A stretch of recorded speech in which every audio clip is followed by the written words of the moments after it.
It's time for Respect the Process, a short chat about commercial filmmaking. Here's your host, director Jordan Brady. Oh, Helen, thank you.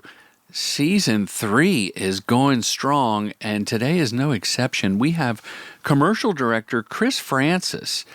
Now, Chris he's at a Super Bowl spot he's directed. He's won 2 Emmys, and he is a 3-time grade school spelling bee champion. And yes, I asked him about that. Chris directs in-house for the Raindrop Agency. You've seen their Dr. Squatch spots. And he does, as an in-house director at an agency with its own production arm, and they do quality work, funny stuff too. I think he says he's doing 100+ spots a year. I mean, that's a lot, and it's just a great chat. So instead of me jaw-jacking, let's get to Chris right after a word from our new sponsor, Posh Duo. This episode is brought to you by a new sponsor, Posh Duo, the original 2-in-1 hair and beard styling stick. I use it. It's made for filmmakers, handcrafted with beeswax, tea tree oil, a fresh hint of citrus, and a single Viking tear. Listeners of this show respect the process, get free shipping, and it comes in discreet packaging. There's a link in the show notes. Get the posh look. Quick reminder, my Filmmaker retreat in Joshua Tree is October 1st through the 4th, 2026, year 5, everybody. It's a small group of real working filmmakers. I want you to come be a part of a special community, take part in honest conversations, and just take time to think out in the desert. And the food is fantastic. That's where all the magic happens, really, is we all eat our meals together. If you've been craving connection, transformational clarity about your career or life, and you really want to define your voice as a filmmaker, this might be right for you. So DM me or sign up quickly. It will sell out. Oh yeah, there's plenty of Magic Mind at the retreat. That's the mental performance shot that I drink daily. Okay, let's get on with the show. First, I want to ask, what is it like being a spelling bee champion? Because that's on your website. Kind of fun. I think I won in 1st, 3rd, and 6th grade. And when I say I won, it wasn't the national spelling bee. I just won like my school's spelling bee. But yeah, it was a sense of pride back in the day. Although the last time I won it in 6th grade, I purposely didn't study because I actually didn't want to win, because I didn't want to have to go to practice for the next 6 weeks for regionals. But then when I got there to the day, I was so competitive that I was like, I can't misspell a word on purpose to get out. Right. And the competition that year, I guess, wasn't very hard. So I ended up winning. And then, and then I told the teacher that was doing the training for the next one that I didn't want to do it. And she was not happy about that. But I actually had the alternate take my place. And what was the word? What was the word that you won with? You know what? I don't know. A word that sticks with you that you didn't win with. You're like, oh, whenever I hear that word to this day. Yes, the first time that I went to like regionals, I got out on the word cereal, which I love cereal, but I just blanked and I put the A before the E on cereal after the R. So Cereal, cereal. Yeah, I went CERA. And then my heart, like my soul, just left my body as a little first grader. And that's when it's over. You can't pull back. No, it's not like a half swing in baseball. You rounded. You broke the wrist. Yep, that was it. That was like all that work for the last 6 weeks of training to lose in like the second round on cereal. So that was a scarring event for me. I won't bring it up again. And tell us how you got into filmmaking.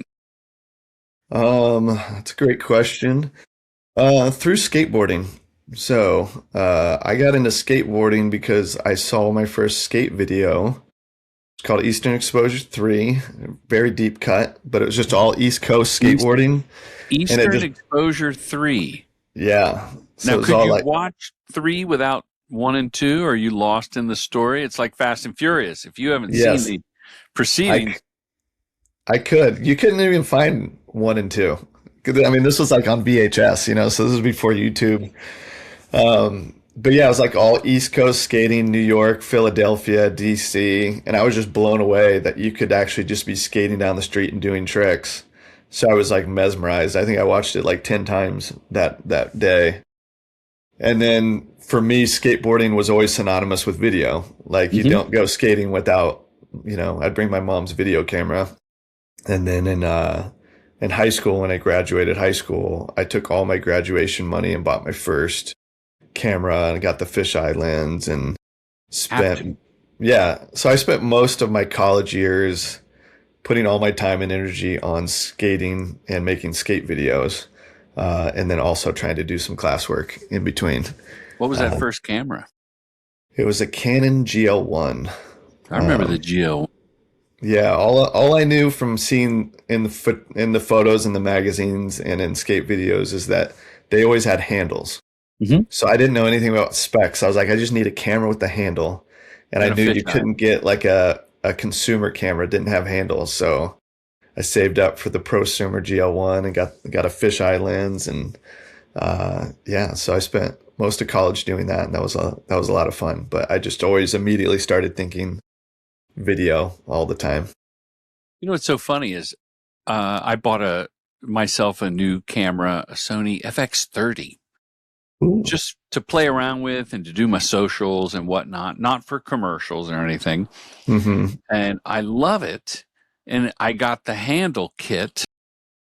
And then I bought the small rig handle extension that completes the handle. So instead of being an open handle, it's more like that old school video camera where the handle is on a prosumer camera it's a complete thing. So you won't drop it, you won't slip it out of your hand.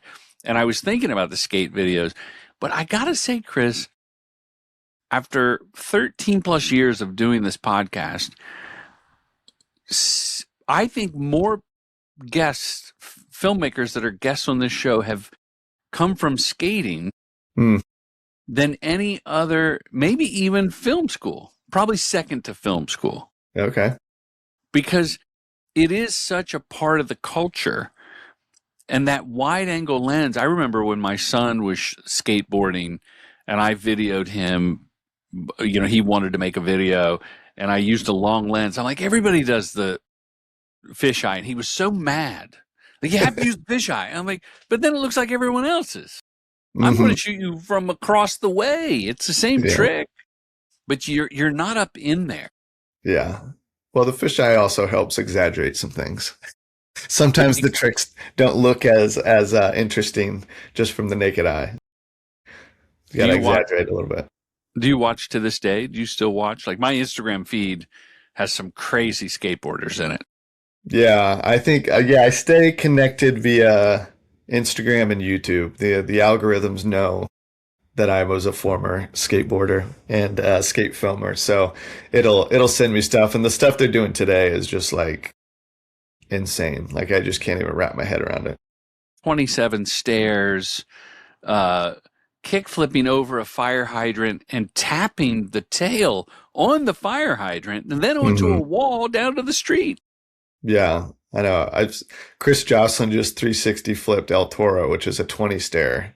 Back when I was skating, I think somebody like kick flipped it, and that was like the biggest deal in the world, and that was probably like 15 years ago. So it's like, it's crazy the amount of technical tricks that people will do down something like life-threatening. So it's wild. I would have had no chance skateboarding in this era, although skate filming, there's a plethora of great skaters doing amazing stuff to film, though. And as a father, you're too valuable to be trying those things. That's true. I have kind of somewhat came out of retirement a little bit. I got a skateboard I got what I call a filmer board, which I actually, ironically, have it right here. Why do you call it a filmer board? So back when I used to skateboard, I had two skateboards. One was my regular board that I would do tricks on. And then I had another board that had these big soft wheels. Now I use longboarding wheels. But back then there was a skate filmer called French Fred that had actually a pro model wheel that was like soft. So you could when you're skating next to the guys, you can just do one or two pushes and keep coasting for a long time. So then your footage isn't like shaky from you trying to push.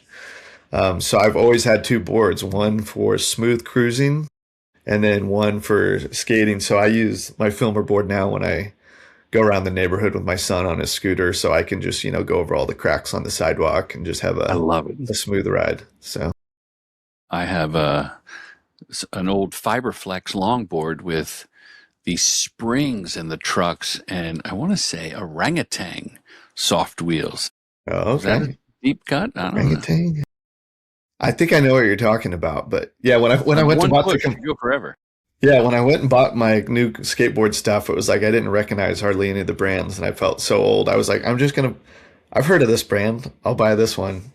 But yeah, there's a lot of new brands out there. So No more World Industries for you. no. I definitely had the T-shirt when I was in 7th grade for sure. So you're making these skate videos. How do you then get paid to do a video? Like, what's that transition from I'm doing these, there's no YouTube, then YouTube comes along, I'm putting them on YouTube, and all of a sudden someone goes, hey, I'll give you $100. Well, for me, this was pre-YouTube. So I'm older than my youthful looks would say. But this was pre-YouTube. So what I would do is I would produce the skate videos independently. So I would literally, I had my GO1, and with my money that I got from graduation, I made my first independent video, got the VHSs made, the DVDs made, sold those, took all of that money to buy the next camera. I had a premiere like at a local skate park. So I'd make a relationship with some of the best skaters in my circle, my friends. And so I just as I got better, my friends got better, and I started meeting more people that wanted to be in my videos. And so I would essentially, I remember, I took that money and then sold my camera and then got, a Sony VX1000, which was like the king of the hill. Yeah. And then I bought in college, I got my first credit card and put the fisheye on the credit card. So that was like $900. And I was like, well, my last video, I made, I think like $800 or $1,000 off of VHS sales. So I was like, I know I can pay for it, but so I would do that, like 12 months, no payments kind of deal, film for a year, make that video, have a premiere, release it, make $1,200 off of that, and then buy my second camera. So I wouldn't say that I was making money, because I was also the one spending all the gas money, driving all around the Midwest, taking all my friends that were. Yeah, what city are you in when you're doing this? Indianapolis. Big skate scene. Yeah. Yeah. I mean, it's kind of a smaller scene, so it was kind of easy. Once people realized that I could make legit videos, I could kind of get access to some of the best skaters in town. But the entrepreneurial zeal that you're telling us, that you're sharing with us, is wonderful. It's like distributing a film, Totally. four-walling a theater, but instead you're going to a skate shop, and VHSs, even if you sold them at 10 or $20 a pop, that's quite a bit of product that you're moving. Mm-hmm. And this is like cash over fist at the skate event. Yep. Yeah. So it's just, hopefully the IRS isn't listening, but yeah, just cash. And yeah, you'd pay money to get the VHSs made. And then I bought some of the earliest, like DVD, burners, and I had like an inkjet printer that could print on it. But I think even then, I went to a place downtown and had them professionally burned, because I was afraid. That was back then when you'd get a burnt DVD and it might not play in your player. So I was like, the last thing I wanted to do was have to be customer service and tech support on people that bought my stuff. So, but yeah, it's very entrepreneurial. And I probably, you break it down, I probably made 1 cent an hour by the time you put all the hundreds of hours that went into it. But it was just fun. I love doing it. Right? That's yeah. To this day, I'm doing a project that we just did a last minute Zoom, and if I counted up all the hours and divided by what I'm getting paid, I mean, I would be better off, being a line cook at Denny's. Yeah, but I loved it. I've always loved having a project to work towards. And it's fun. There's a part of skateboarding that you're kind of like, it's kind of like you're on a scavenger hunt. You're looking for the right spot. You're trying to discover new spots that nobody's filmed at. You're also trying to like watch other videos and then try to figure out where is that spot. So it's kind of like, I don't know. It's kind of like, you're hunting for the great white whale of like, where's this spot? Where's that spot? So you drive all around the Midwest and, try to parlay spring break vacations to Florida. Like, all right, what footage can we get in Florida that nobody else in Indiana is going to have clips at and stuff like that. So you're just trying to think, you're just constantly thinking, outside the box and just trying to kind of maximize all your opportunities. And I think that kind of translates to a lot of things in life, but that was a lot of fun for me. Well, it's the travel, the skate videos I've seen, and obviously not as many as you, or there's some listeners out there that know exactly what you're talking about, and others, this is foreign to them. But the camaraderie and the travel log aspect of a skate video is part of the fun.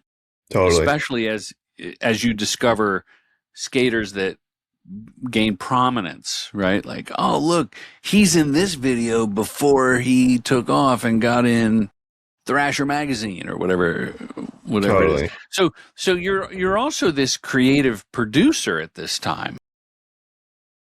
Yeah, so I would I produced a lot, just mostly out of necessity, because even before I started directing commercials, I was mostly DPing for the last I don't know, 10 years before that. But go ahead, sorry.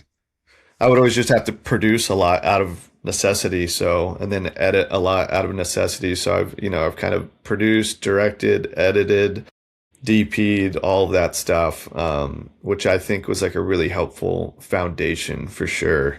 But I'm very, very happy to be just in my lane now as a director.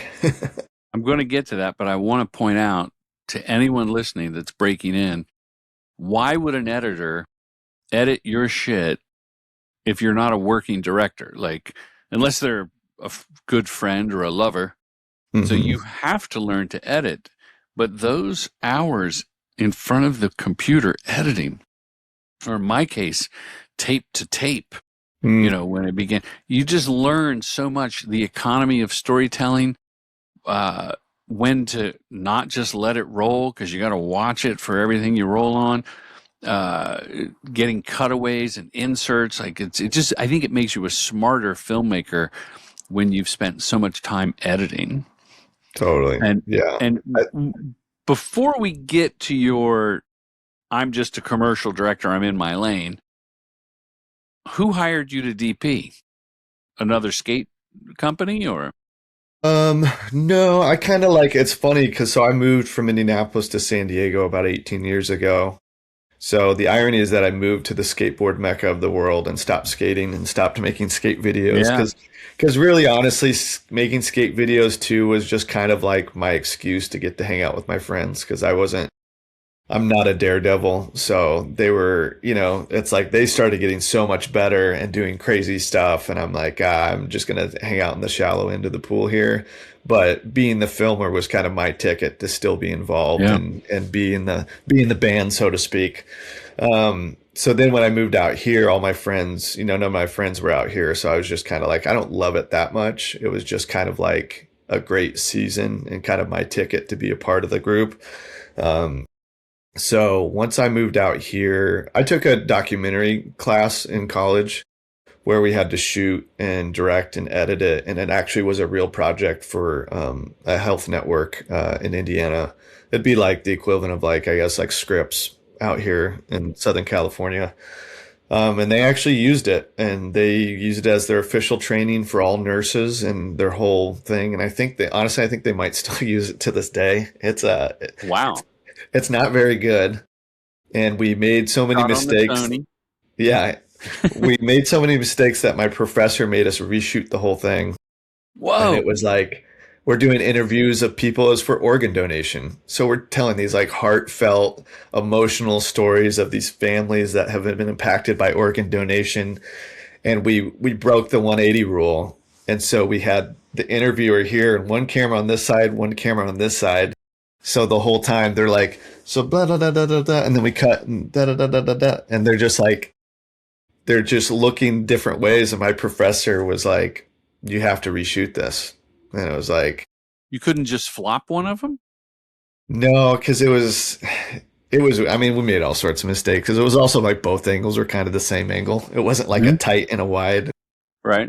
And it was funny. My professor, he was this Chinese guy. He didn't speak English very well. Like nobody connected with him. And it was just like this weird, he just said we had to do it. And we're like, and he was just like, nope. And we're like, all right, So I guess we got to go do back it. to the families and say, you remember that heart-wrenching story that you told with such authentic emotion? We got to do it again. So now they're like, okay, we lost a kidney. We found a guy.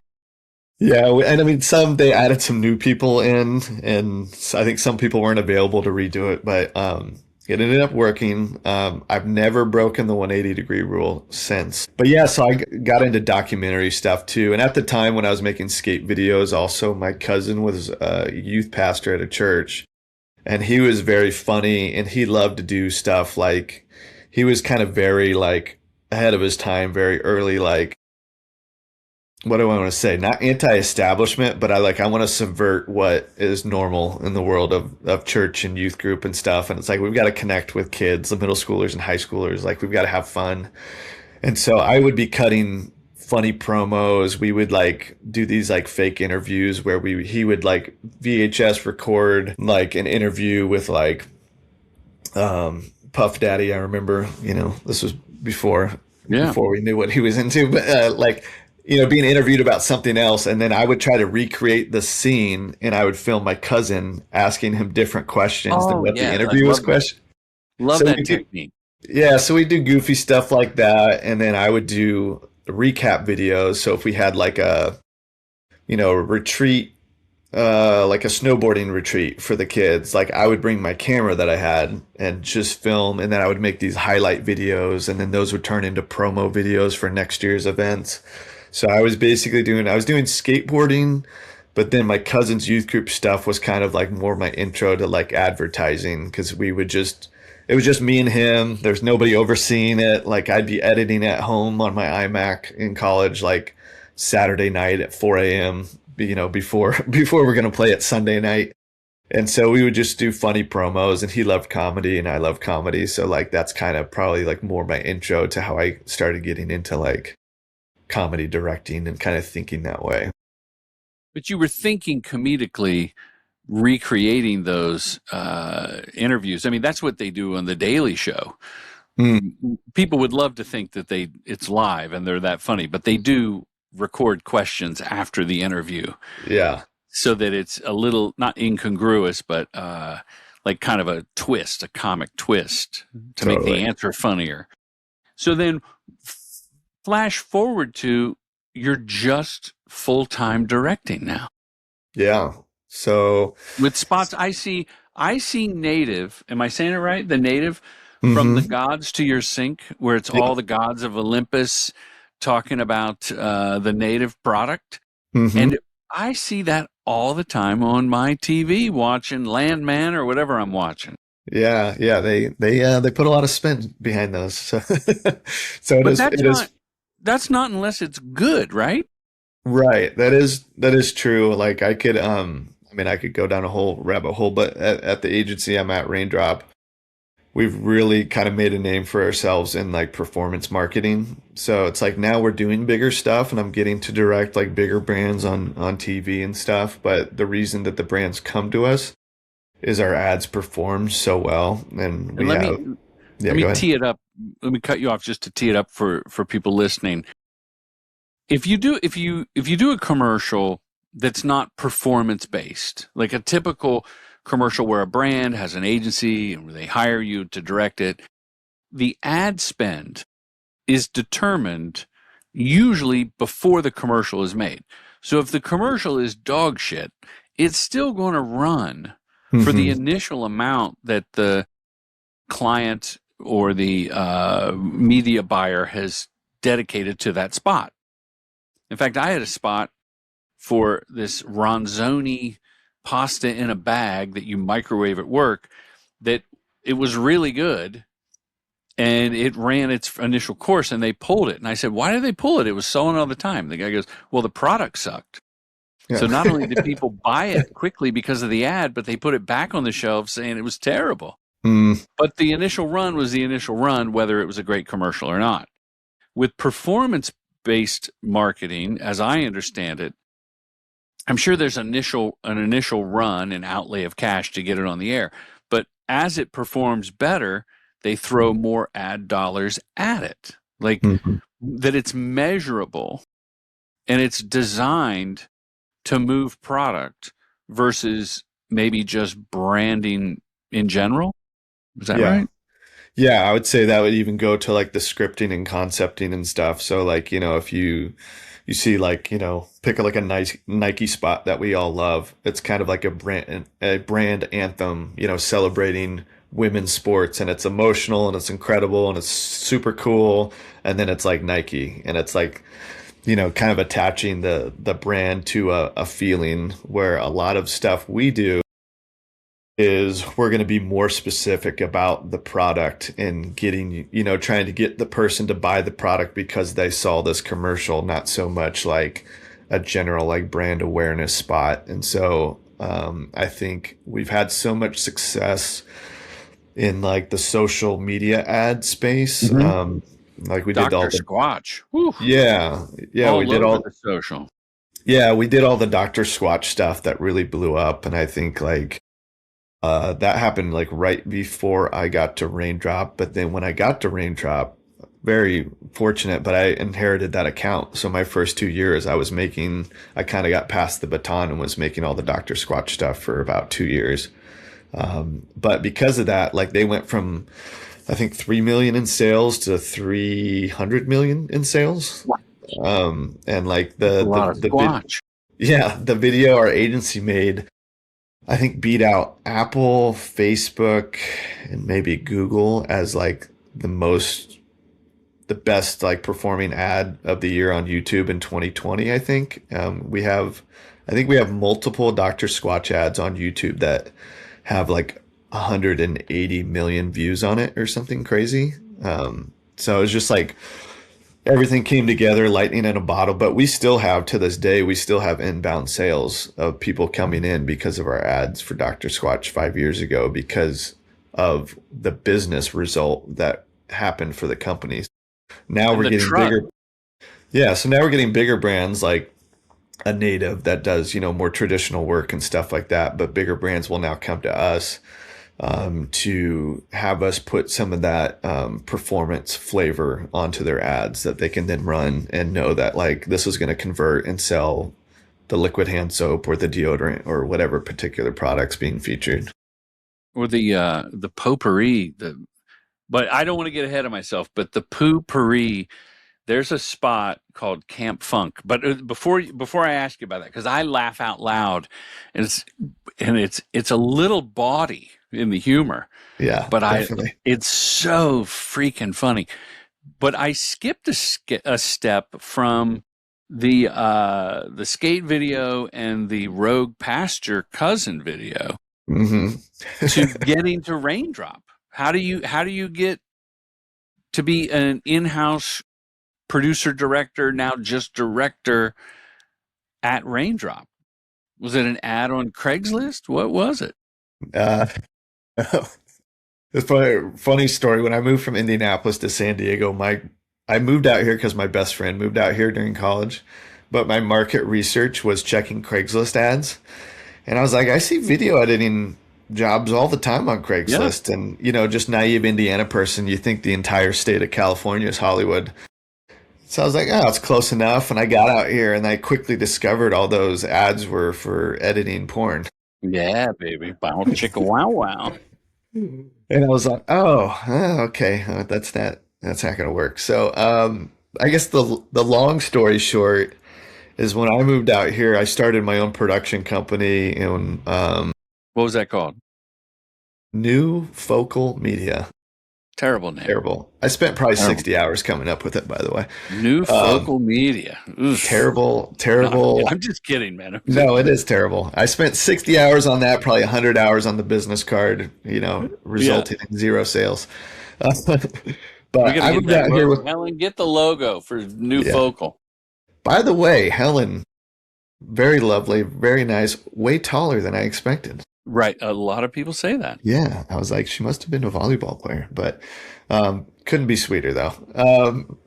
But yeah, I'm long-winded. I'll try to tell the long story short. But so I immediately moved out here, started my production company, was like, all right, I want to do documentary work, reached out to just any nonprofit or church or anybody that would like be into a little mini documentary. Couldn't even get anybody to say yes to a free documentary. So I got a job with my honors diploma from Indiana University. And I got a job at Domino's Pizza, delivering pizzas for 30 hours a week. And then my other, 10 hours, I would try to drum up business, go to business networking meetings. It was a scene. I hadn't lost my hair yet, but was losing it. And I've got a scraggly beard and an ill-fitting collared shirt and some pleated khakis, trying to pretend like I'm an adult. But anyways, I finally, I got like a homeless outreach ministry at a big church in town.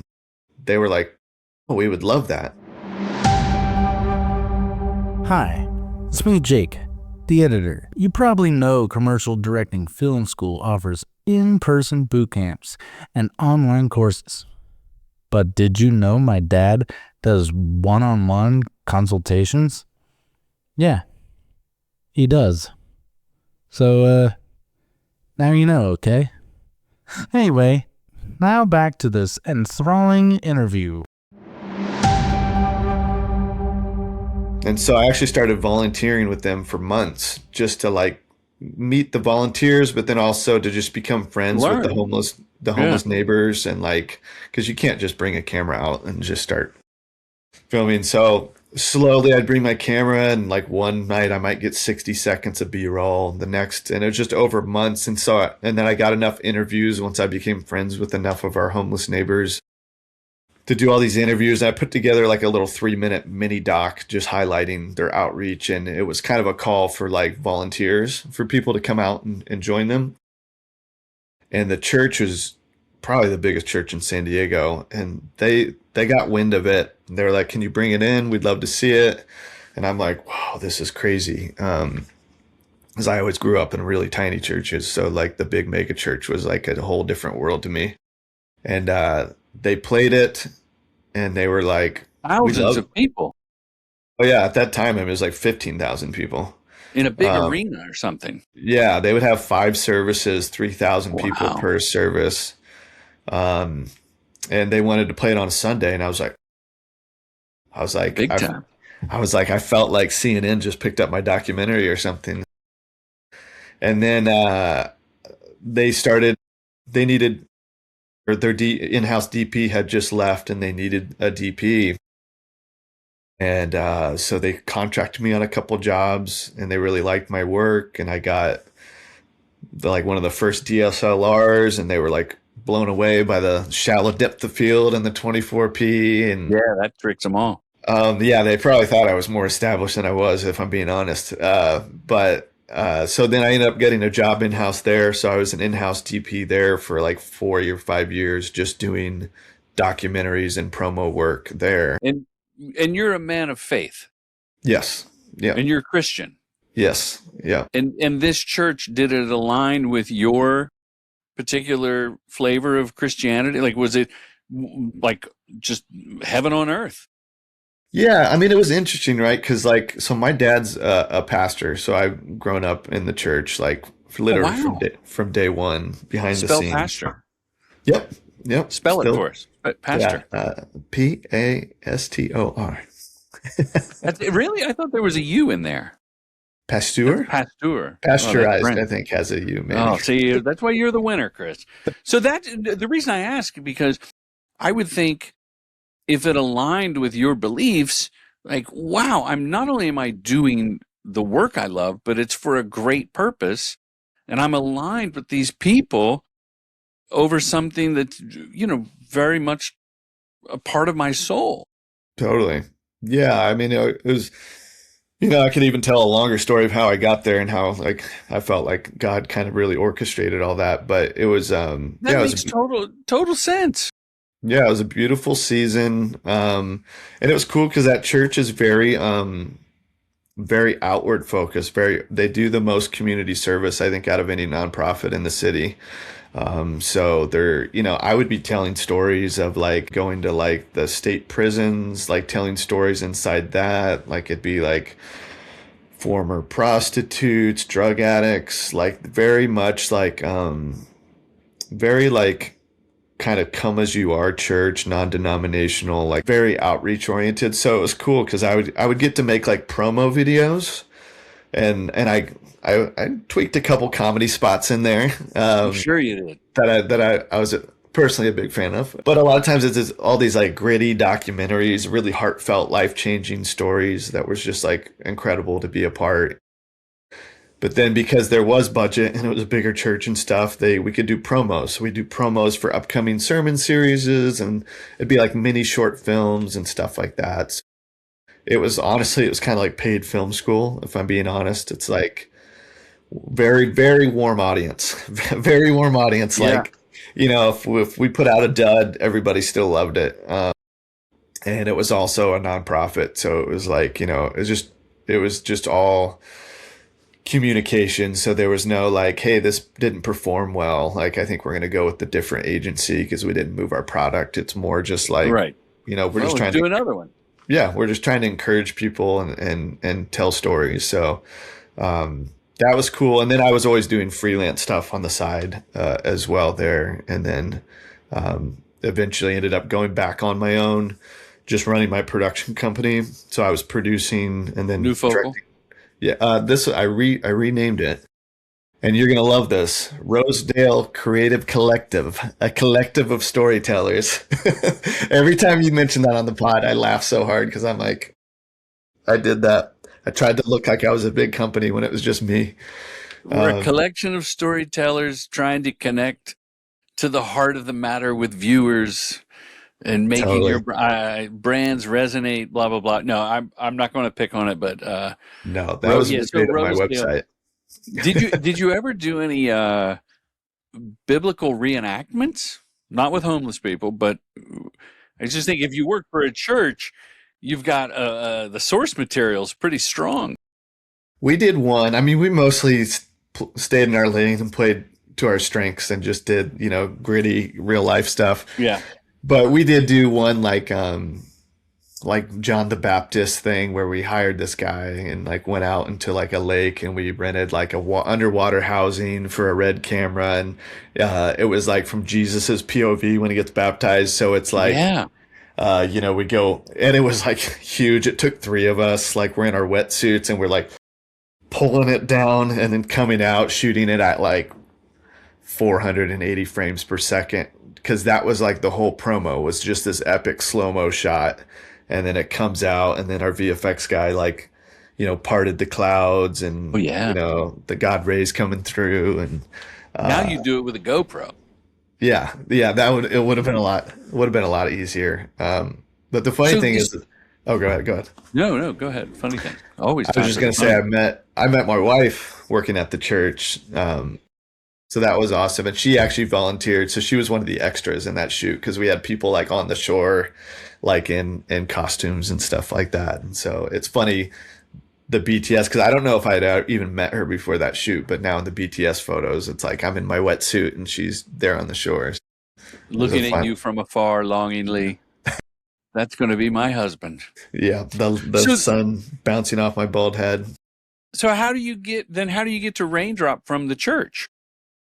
So when I was doing my own thing after the church for about 7-8 years, I was renting studio space from my good buddy who's a photographer, and he had a studio in town. And then my buddy Tom, who like he had done videos for another church, and then he was like one of the first people that did the really cool wedding videos, like really high end. Oh, yeah. cinematic wedding videos. And then he ended up, so from time to time, we would run into each other, or we would rent each other's cameras and stuff like that. And then he got office space out of that same studio that I was in. So we were working across the hallway. Um, and then he started doing some work for Raindrop Agency. And then during that time, he went in-house. So it was like I was kind of getting a front row seat to him coming in to really build up the video team. And he was involved in the first like Dr. Squatch videos and stuff like that. We would catch up. And then during COVID, I think right when that hit, I think they had to furlough a lot of staff because it was just everybody stopped spending. But then, as you remember, very quickly, all of a sudden, everybody started just sitting at home buying stuff online. So, like most of Raindrop, historically, Raindrop's clients have been like direct to consumer, so D2C. And so that's like when Dr. Squatch and some of those brands like really blew up. So they went from like furloughing a bunch of people to like, a couple weeks later being like, we need as many people as we can get. And so he brought me in actually as like kind of like I was basically like the insurance policy. So if somebody would get sick from COVID, oh right, he there. Would call me, and so Chris, I would grab a camera. You're up. Yeah, so like I would DP. I started DPing some stuff, and then he was like, "We have so much work.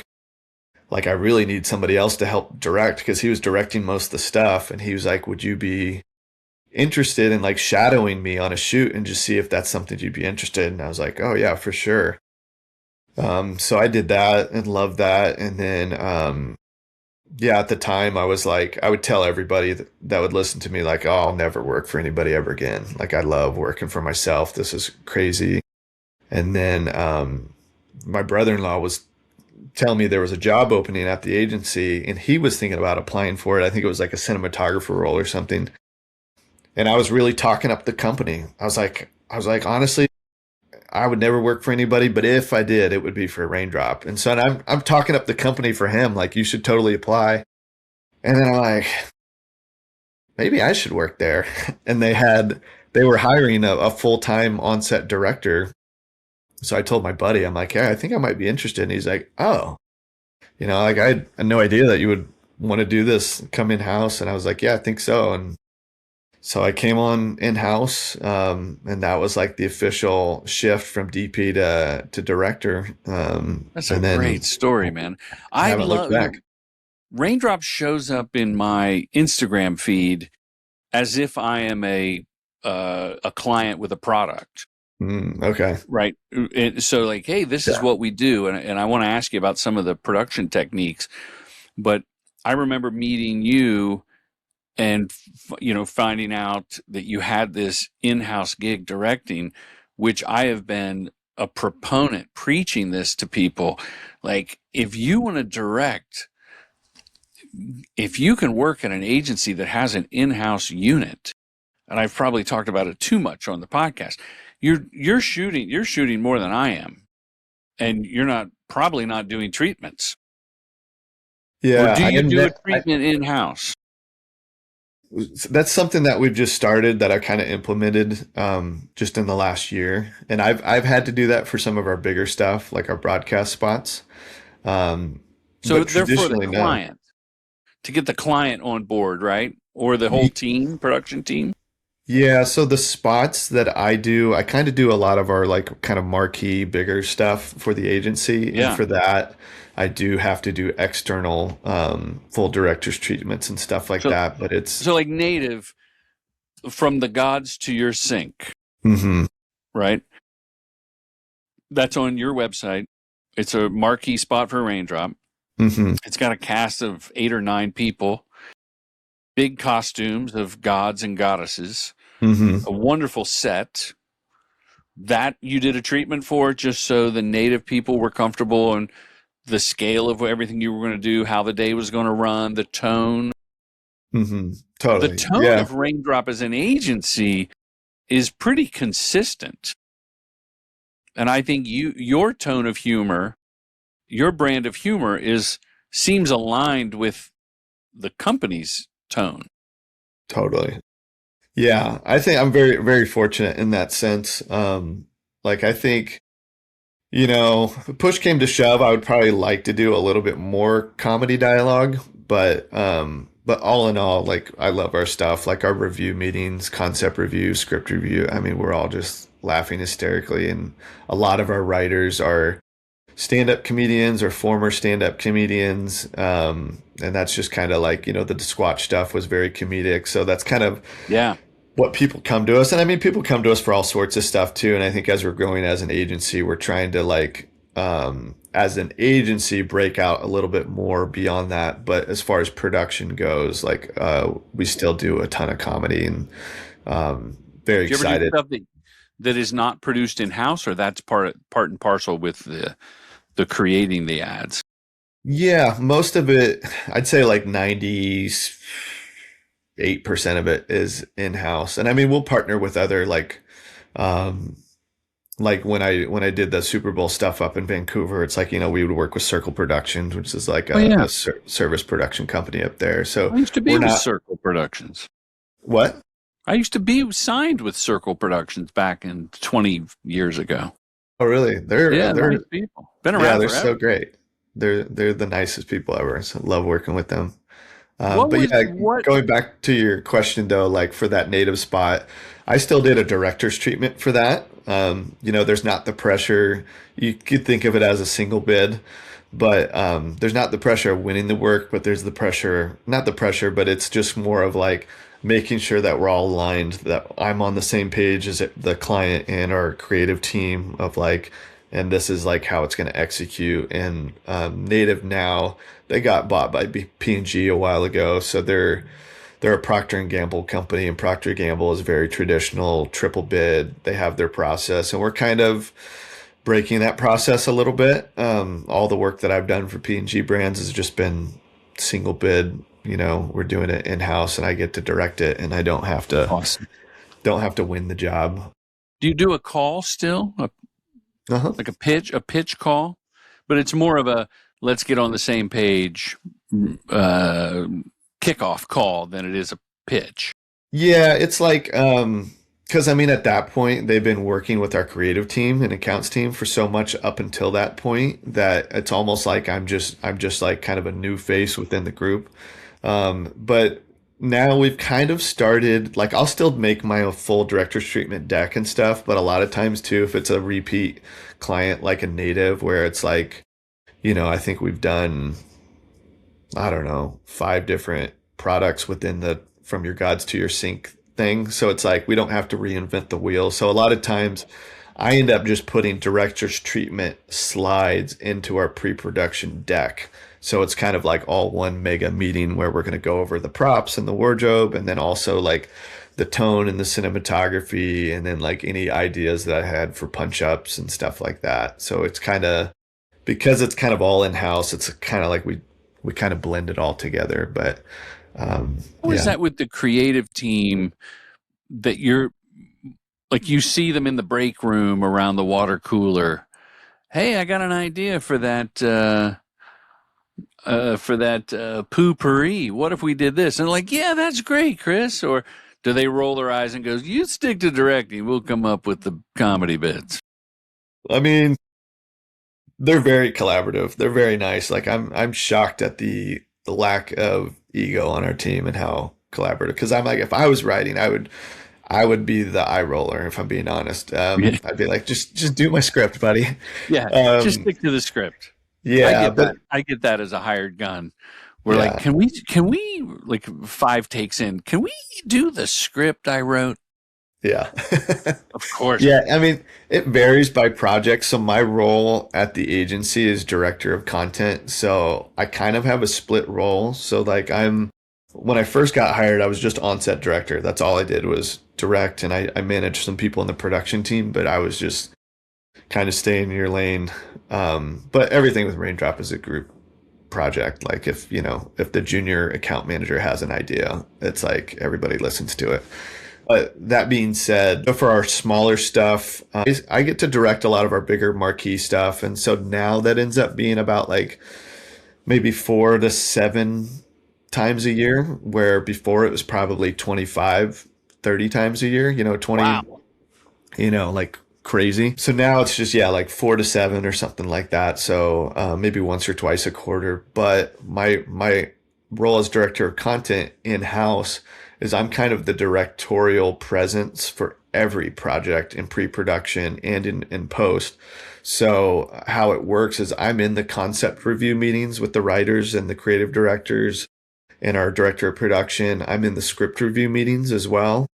And so I'm offering feedback from the lens of a director Yeah. all throughout. And I take one hat off and put the other hat and try to stay in the back because it's almost kind of like an internal creative meeting that me and the director producer are just kind of like listening in on to flag like, hey, we don't have budget for the guy to be on a yacht. But what if, is there a way you guys could write something funny where he's got a model yacht in his hand, or like, trying to like keep things in the bounds of what we actually have resources for. It's almost like a producing director on a network series Mm. where other directors come in for episodes, but there's this producing director that kind of keeps it consistent, keeps it within the budget. Because I'm assuming that other filmmakers are going out and executing some of this content. Yeah. Under your command. Yeah, most of it. So I, as part of my job too, I manage we have 2 full-time on-set directors that I manage, and they direct the majority of our spots. And then I also manage our 2 in-house cinematographers as well. But then if we are going to use a contract director for a project, that's my role to connect with them and try to find the right person for the job when we have too much work for our in-house team. And then how do you like that role? How do I like it? Yeah, because that's different than being on set directing or being on your skateboard with the soft wheels. Like that's a managerial gig. Yeah, it's good. What I like is I like that it keeps things different. Like I can like lock in. So I just directed a spot, a regional Super Bowl spot for Spruce again. I did their spot last year. So we were up in Canada in November. And so like for about a month and a half, I like mostly had blinders on, and it's like, this is our huge shoot for the year. And then it's like, and I'm involved on that one, like through post-production, and that's pretty involved with special effects and sound and all that stuff. But then my next project that I'll direct is we're doing March Madness spots for Spruce again, and I'm directing that here in like 10 days. So I'm like kind of going back to like blinders on, but then in between then it's like I just take that hat off and just completely shift to now I'm like, it kind of feels like I'm like a consultant / coach. So I'm like consulting on the script, whether that's like punch ups or whether I'm like, I don't think this is going to work in the edit, or like, can you clarify what you mean by this? Because like what you're saying here is not like on the page. And like, so like kind of like being a bad cop sometimes, but also like, offering my 2 cents. And then also like in my mind in pre-production, I'm mentally in post-production. And what are the problems that we're going to have in post with this script, and trying to get ahead of those as much as I can. So then when we hand it off to our director, we've kind of like worked out a lot of the kinks that would be the problems we'd be fixing in post kind of thing. Great evolution of your not only career, but the skill set of from shooting and figuring it out, self-taught, learning how to put a story together, promos, sneaking in humor, to now doing your own thing. This is why, Chris, I say you've got the best job in the world, because you have these single bid jobs. You get to express your point of view and your comedy, and now you're helping. I'm assuming it's a next generation of filmmaker that's under you, that you're helping them get better and avoiding the pitfalls that they would have to discover on their own. Yeah, it's interesting, and to be honest, like I've really appreciated your mentorship, because I didn't have any sort of mentor coming up at all. Like, documentary, even though I like, my degree was in multimedia and stuff like that. It was like, it was all figuring it out myself. Not, and I don't want to say that like egotistically, but it was just like, I had to do it the hard way. Cause like, my dad's a pastor. He's not like, he wasn't, like a filmmaker himself. There's nobody in my family or relatives or even anybody I knew was doing anything remotely close to creative production or anything. So kind of figured out a lot of stuff the hard way. And I've always loved learning something and then turning around and teaching it while it's fresh. And I had, even when I was doing the church stuff, it's like I've got an online film school that I don't even talk about, but it was like where when I stopped doing the church stuff, I did this thing called churchfilmschool.com, and it's still up there and it's free now, but it's I like want to check that out. Churchfilmschool.com. Now that's a good name. that and the URL was available too, so that was nice. Churchfilmschool.com. I mean, it's Yeah, no new focal, but that's a good one. that's true. Better SEO, I It's think. still live. I'm going to go there. We're hanging Yeah, out. it's still live, and I've got, video on demand courses. It's like kind of a, maybe a lower budget version of what you've done. Yours is way better, but I've even got like a shadow thing and stuff like Look at that.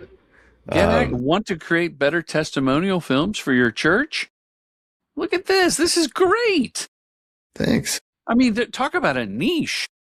Yeah, Oh, definitely. there's So there's a young Chris Francis. yeah, young Chris Francis. So yeah, so like I've always loved to teach something when I learn it, because I love problem solving and I love figuring things out, and that's what excites me. And I've done that through skateboarding, through DPing. Now I'm doing it through directing. So I love that like I can take the lessons I'm learning and immediately like share them with the guys that I manage, or and I get to give feedback too. Like I love feedback. Honestly, I think feedback is the biggest gift you can give to somebody. And I think through so much of what I've done, I've just haven't gotten a ton of feedback. So it's like you just kind of got to trust your gut and then also like see what the results are. So I love that, like for me and the team that I manage, whether it's the cinematographers or the directors, like we can review their work and I can tell them, we can celebrate what worked really well, what they can maybe try next time. And so I love being able to coach and encourage and also And you're occasionally, positive. You're yeah, positive about it. You're giving feedback in a positive, palatable way that people can take. You're not beating them with the stick. yeah. And I think one of the cool things, I think Raindrop has an incredible culture internally that they had already created, and I've just got to come in and be a part of it. But talking about being in-house, I think one of the benefits to being in-house, and there's some negatives for sure, but one of the benefits is that you're working with the same people all the time and you're full time. So I noticed like back when I was like a DP for hire, you would do a shoot and then you wouldn't hear any feedback. And then I guess if you got hired for next year, you'd be like, oh, they must have liked what I did. Right. But when you're working with the same people internally, there's no like, this person did a crappy job, I think we just won't hire him next time. It's like, I'm working with this person next week. I'm going to see them on Zoom Monday morning. So it really does kind of foster that, like, if you need somebody to get better, you've got to invest in that person because you're going to keep working with them. If you want your spots to get better, you need them to get better, and you need to do it in a way that's encouraging and uplifting and celebrating what they've already done well. And then if there is like a conflict or somebody, dropped a ball somewhere, it's like you've got to kind of have that conversation where I feel like when you're kind of a gun for hire, you just kind of like, the temptation is kind of roll your eyes and be like, can you believe the producer forgot the basketball prop? This is a basketball spot, like. And it's more like, okay, like, so that happened and like we worked through it, but like, what can we do next time to like ensure that like we've got, some good reminders in place or something like that. So it kind of really, It's a wonderful insight. yeah, it fosters like, you've got to really value the long term, because Team building. I think the temptation in production sometimes can be like, this is my one spot and I've got to nail it and it's got to be good. And if if the gaffer is sucking, like I've got to like crack the whip, or you know what I mean? Like if like whatever, it's like this is my spot. It's like when you're full time, you want to do excellent work, but you know that next week or the 2 weeks you've got another job and another job after that. So it kind of instills kind of more of a long-term marathon mindset versus like a sprint / lottery. Like this spot's got to be my spot because this is what's going to get me the other work. It's not like that when you're in-house. I like that investment in team building where you can say, hey, this, because I'm a perfect example of if someone doesn't perform, even a PA that I notice is on his phone the whole time. I'm like, why aren't you asking if you can help? So I will just write that person off. Whereas, you know, there are friends that I've worked with where I go, okay, this person is worth investing in. I'm going to either take them to lunch or pull them aside and go, hey, this has got to improve. Mm-hmm. And then the second time, it's really 2 strikes you're out with that kind of stitch. Yeah. But what you're saying with an internal team, it behooves everyone to talk about the blemishes and clear them up before the next shoot, because it's not like you're fired. It's just we all want to do better. Totally. I love that. Yeah, I think like so we have like every Monday morning we have our production department meeting, and a big part of that is reviewing the shoots that happened last week and then talking about the shoots that are coming up next week. And so there's like kind of a built-in review, and then me and Michelle, our director of production, we're kind of like work hand in hand, and because she manages all the producers and then I manage all the content team, so cinematographers and directors. And so we'll know, like, we'll hear like, hey, during this shoot, you know, like so-and-so and so-and-so had a tiff or whatever, or somebody showed up late or unprepared. And then we will kind of talk through strategically, like, you know, how do we want to handle this? And then, you know, the best thing is to get those 2 people together to kind of work it out, because yeah, everybody just wants to make the best stuff, and we all have blind spots and we're all growing. And you know, sometimes productions, everything happens really smoothly. And then there's other times where just everything goes wrong and it kind of ratchets up the pressure. And so it's like, you know, a lot of times me and Michelle are kind of more concerned of like, you know, like how are we working together? How's everybody treating each other in these moments and stuff like that. So yeah, we try to coach as best we can on that side of things. Let me ask you a couple questions about these spots at chrisfrancis.tv. Sure. Poopery Camp Funk. Yes. Is that a set? It's a woman playing a teenager at a camp. Yes. Which is funny already. Yes. And she says, I just built a log cabin in the toilet. She's standing outside the toilet of a log cabin. Yeah. I just built a log cabin in that toilet, which to me is so gross and laugh out loud funny at the same time. And then the boy, well, there's my crush, won't know. And he calls her a name and she goes, it's Becky. Like he got the name wrong. So you hit all the tropes of like a summer camp movie. Yeah. Is that, I mean, it seems like you could have shot that in half a day. Yeah, that was a part of a big campaign where we did like, I don't know, like literally like 10 spots. In one day? No, like over the week. But like some of them were horizontal, some were natively vertical. We did a bunch of 15-second spots, I think a couple 30s maybe. And then we did some like longer form, like TikTok-y kind of 60-second vertical stuff for them. That one was just my favorite, but that was on location. Literally all we did was wardrobe and then put that toilet sign on the cabin. On the wall, yeah. You know, put some of our other actors in the background, but yeah. Where's that camp? It's up on Mount Palomar Mountain in San Diego. Okay. At least I believe so. And then Spruce let the dogs out. Spruce is what is Spruce? A garden?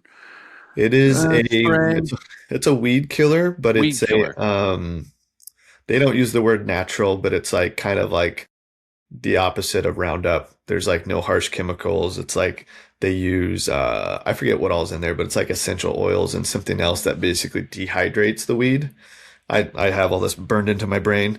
So instead of a chemical, it just dehydrates the root to the root and it dies. So then that way, as soon as it dries, it's like kids and dogs can be out around it. And, you know, your dog's not going to die if he eats some grass with Roundup on it. No, no shade. Don't want to necessarily throw shade on anybody, but I think Roundup kind of deserves it. That's just my personal statement. Yeah, no, I'm with you. No Not your reflection views to the don't agency or the represent brand. the podcast or Raindrop or Yeah.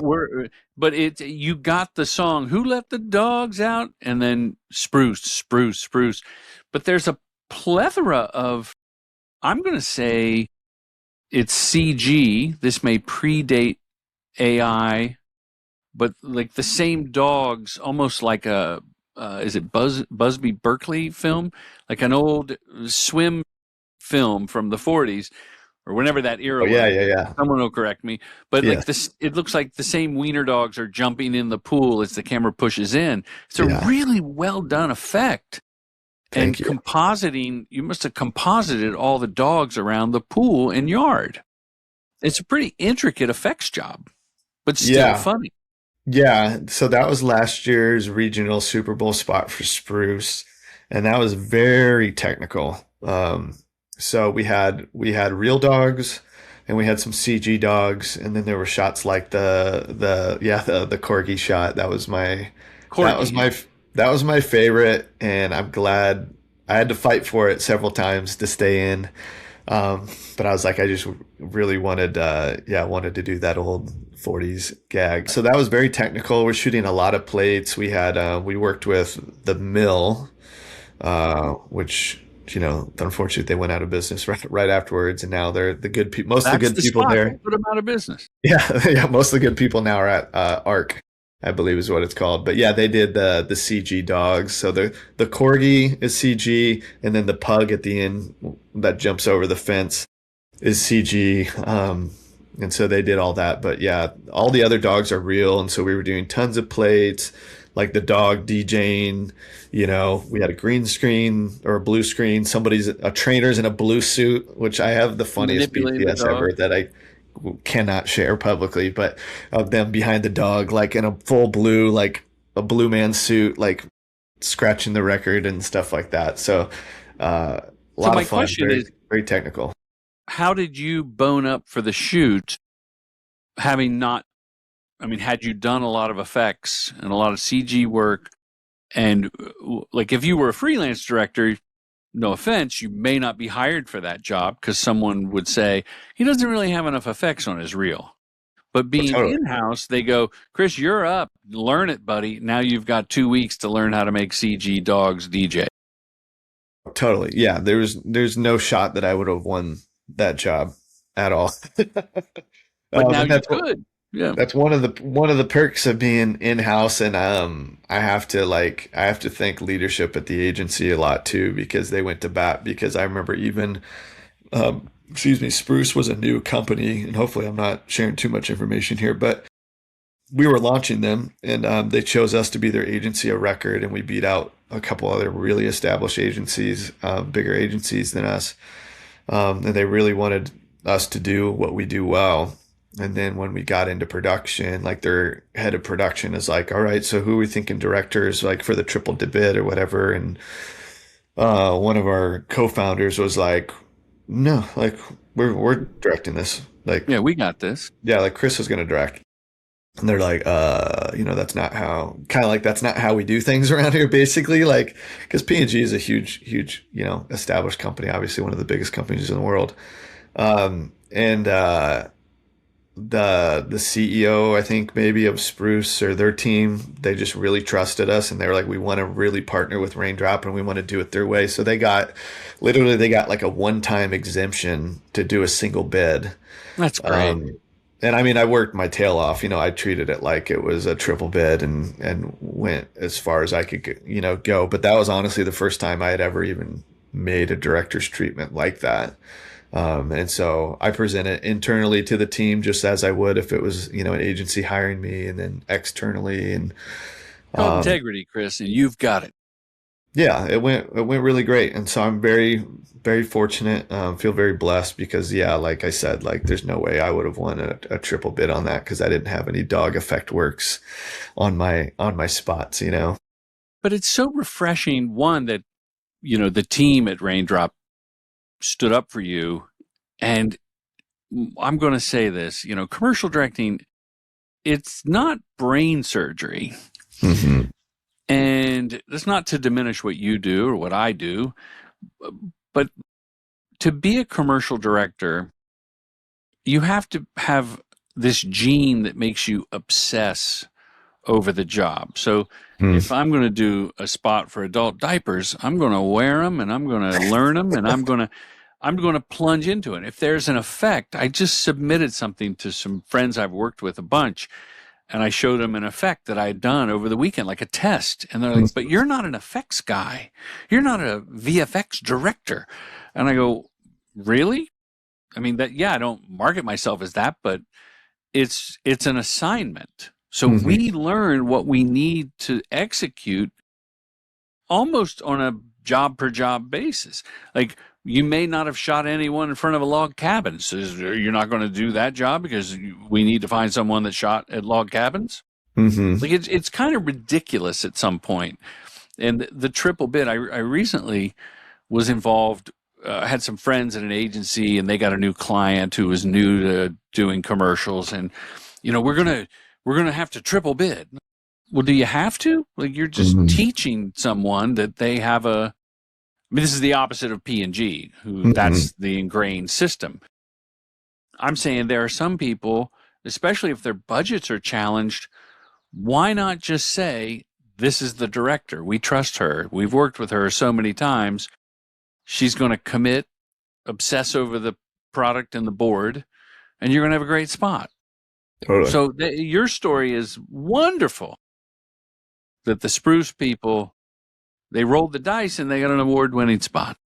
Yeah, I think it worked out great. And for that one in particular, too, they liked it so much that they were just going to run it again at this year's Super Bowl.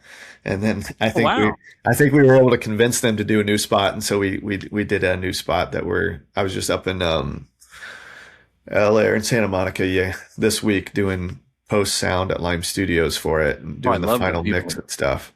Shout out Susie at Lime. Yeah, great food, great drinks. It was fantastic. Great caterer. 4-star treatment. It is definitely the cushiest part of my entire year is when we get to go to Lime Studios. Chris, I got to wrap up. Sure. But I got 2 more questions for you. Okay.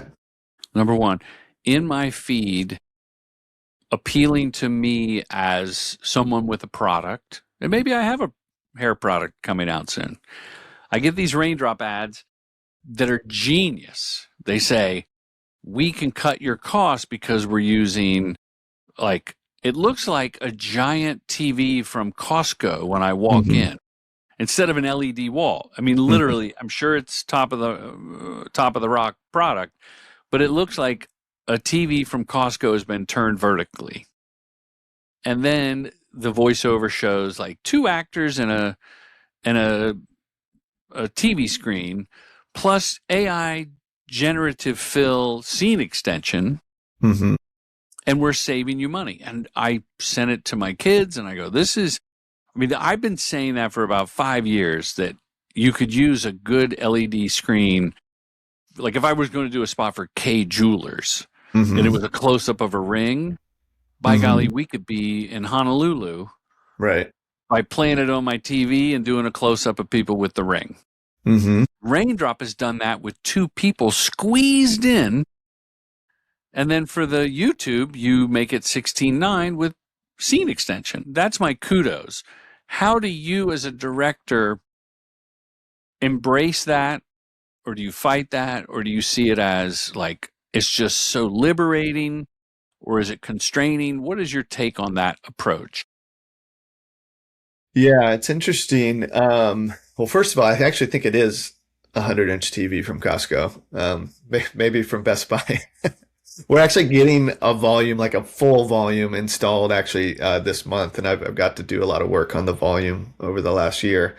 So we will have that option too, but this is kind of the low budget. But yeah, we used TVs for product shots for the last several years. Like a lot of times, like we might do a Dr. Squatch out in the woods, and then we'll come back in studio the next day with either a photo or a video of the woods, and then have the art director like set dress product shots. And then for this, what we call Raindrop Realms is just kind of taking that to the next level, so to speak. So we have a lot of clients that'll come to us that can't quite afford like our bigger productions, a lot of like D2C brands, stuff like that. And so we can do like pretty like dialogue heavy or product heavy spots on those screens very strategically. So that's like a new offering that we've been doing for the last 6 months, and we're still learning every shoot. And sometimes the backgrounds are stock photos, sometimes they're generated images, sometimes it's video, depending on the thing. But it is kind of like, if we're going to do that, like the writers know that like this is a realm spot, so this is what we're kind of limited to. We're kind of limited to like mediums and medium close-ups, and we can only do so many different backdrops in a day, because then we've still got to adjust the lighting to match the background and fit the spot. So, and it's productized by, you call it Raindrop Realms. So a client coming to the agency knows I'm paying for the creative, the strategy, the funny writing, the direction, and this is the sandbox that I'm going to play in. Right. Yeah. They may not care or know about the TV and the vertical and all that.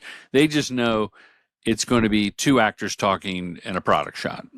Yeah, we're pretty clear with like the limitations of what we can and can't do with that offering for sure. So it's not, there's not going to be like, a car peeling out or somebody doing a skateboard trick, some like we can't see the floor, we got to see like, and of course the writers will push the boundaries. And then on the creatives, on production side, we're kind of like, wow, what if we had them on a walking pad? Could we do a moving back? And then it's like, we got to be like, whoa. The whole point of this is to like simplify, have a really good performing ad that works within this bounds. So it's a push and pull. Like it's like we have this. Tarzan is one that's in my Instagram feed. Yeah. In the Raindrop ad, it's Tarzan swinging in a vertical shot on a rope in front of the Costco TV. Yeah. And then he lands, he's talking to Jane or the woman about the product, and it all works. And they show how the sausage is made. They, meaning you, the scene extension. Mm-hmm. Yeah. And honestly too, because of a lot of what we do with comedy, that kind of lends itself to getting away with stuff. So like, even if it is a little campy, like that can be part of the bit, you know what I mean? Like it doesn't have to be like, we're not trying to make a realm spot look like it was a $500,000 production. It's like, I think that's key. The campiness. It's interesting because in your work, Native is not as campy as Poopery, but it's still tongue in cheek. The production value is high. In fact, I think the production value of Native is, it's like anything you see during the Golden Globes or, it's a wonderful spot. And Potpourri is perfect for what it is. And I'm not qualifying it sounded like I qualified your work. It's supposed to be campy, and it's given the puns and the pun in the name and the product. I think it's spot on. Totally. I could see someone overproducing that and making it less funny. And how that translates into sales is beyond me, but I would think it would hurt. I think the comedy is what sells. Totally. Yeah. And we do all sorts of kind of videos and commercials too. But yeah, when you get like a Poopery, then it's like when the product lines up, like lends itself, it's like we'll do stuff for, like dude wipes and bidets, and some of my favorite spots I've ever done have strangely all been for like feminine hygiene products. And it's like it kind of leans like on that Poopery spot, like where it kind of subverts, like we're used to like, the dude wipes or like where it's kind of the guys being, manscape, a little crass or riding the line, but there's something about getting a female to do that just kind of subverts that just makes it funnier to me.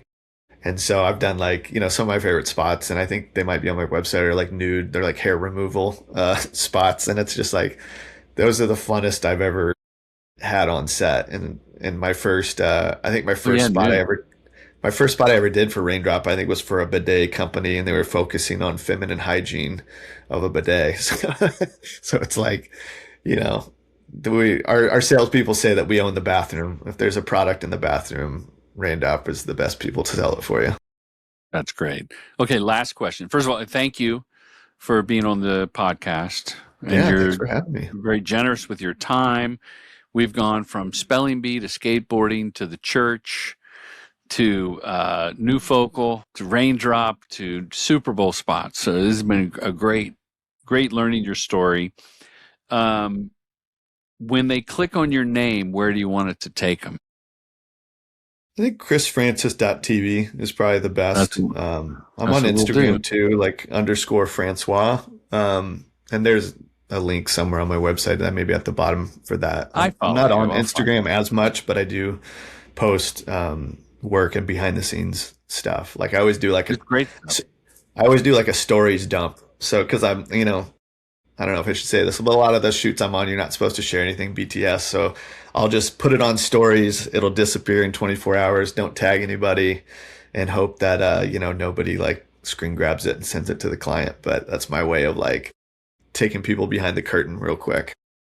I think it's an antiquated mindset to not share the behind the scenes, because more and more, especially with AI, people love the behind the scenes of the live action stuff and how you did the centaur and all this stuff. Okay, My last question. I'll let you go. The show is called Respect the Process. So we end it with you, Chris, answering, what does that mean to you? Yeah. Well, I've had about a year and a half to think about this question, because I think about it every time you ask it. And I think for me, coming from my background of doing doc stuff, doing low budget stuff, and then now being on a team at Raindrop, for me, I think I learned that most of like the stress and the anxiety and the things that were keeping me from showing up the best and doing my best work was from just trying to do too many different roles. And there's a beautiful scripture in the Bible in Corinthians, and it's like this illustration about the body, and just about how like, it's kind of like the foot can't say to the hand, like, I don't need you. And, the hand can't say to the mouth, like, well, I'm not as important as you, so I don't matter, and that kind of thing. And for me, I felt like God really showed me that when I got to Raindrop and was a part of a team and started working on productions that had bigger crews where people would specialize. I noticed, I think before I even remembered this illustration, just like the, I don't even know how to call it, like the intangible, I don't know if it's flow state or like when you're a runner and you're like a runner's high, but just like the sense of like peace of like, oh, this is how it's supposed to be. I'm not supposed to be producing, directing, DPing, doing the sales and all, PAing, craft services. And so it's been interesting as my career has like kind of elevated over the last 5 years, that the bigger the crew that I'm on, the easier and more life-giving it is. And I would have told you 4 years ago, if you were like, hey, do you want to direct $1 million Super Bowl commercial? I would say, yeah, but I would be scared out of my mind. And I would even daydream having a panic attack in the hotel room the night before of like, holy crap. But what I've learned is like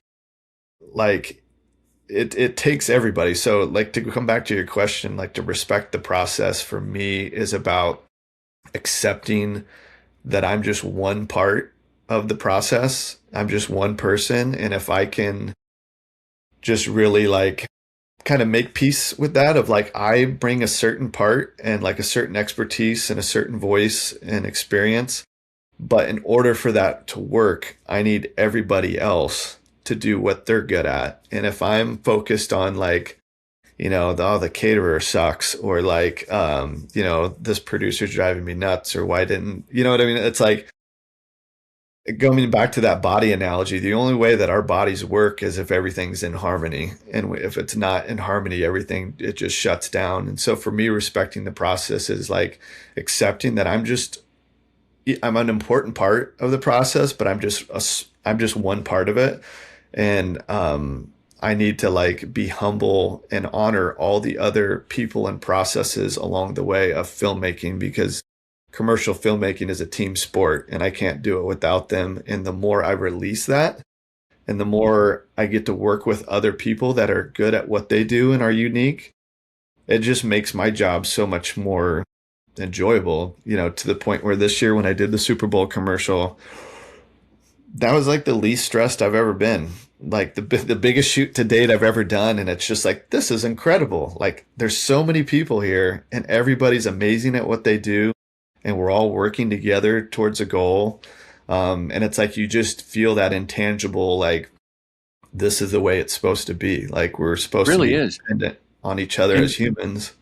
And just because we're directors doesn't mean we need to know everything. Like I love watching someone light a scene going, I have no idea what those lights are. I don't know why you put them there. I mean, I have an understanding, but I'm no expert. So the better the crew, the easier the job.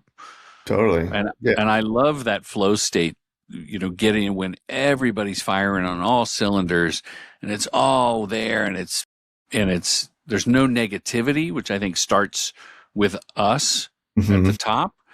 And by respecting what everyone's gig is on the job, you're showing respect. Right? Yeah, I think they're going to do better.